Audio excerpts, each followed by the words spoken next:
South Korea and the United States signed their bilateral free trade deal in 2007, and it took effect exactly 6 years ago today, in 2012.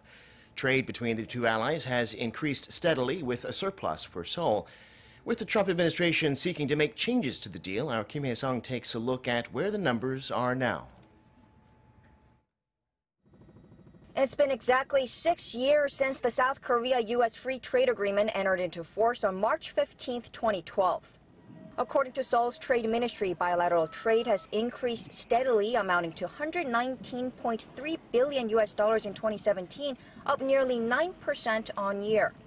The U.S. remains South Korea's second largest exporting country after China, accounting for over 11% of the country's total trade last year.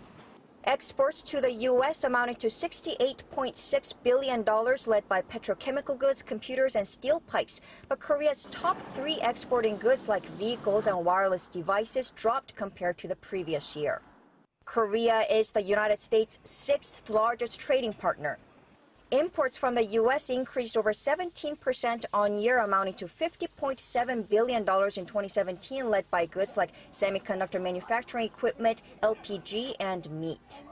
Since the trade deal went into effect in 2012, annual trade growth between the two countries recorded 2.8%. Korea's trade surplus with the U.S. increased for 4 years from the establishment of the FTA, but started to decrease from 2016.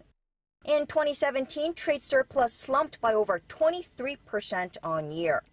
As for services trade, it recorded $43.2 billion in 2016, similar to 2015, and Korea recorded a service trade deficit of nearly $14 billion, mainly on intellectual property. But with President Trump threatening to revise or withdraw from the FTA last year, complaining about the trade deficit, the two countries launched talks earlier this year about a possible amendment to the deal. The third round of talks is scheduled to be held in Washington on Thursday local time. Kim Hye-sung, Arirang News.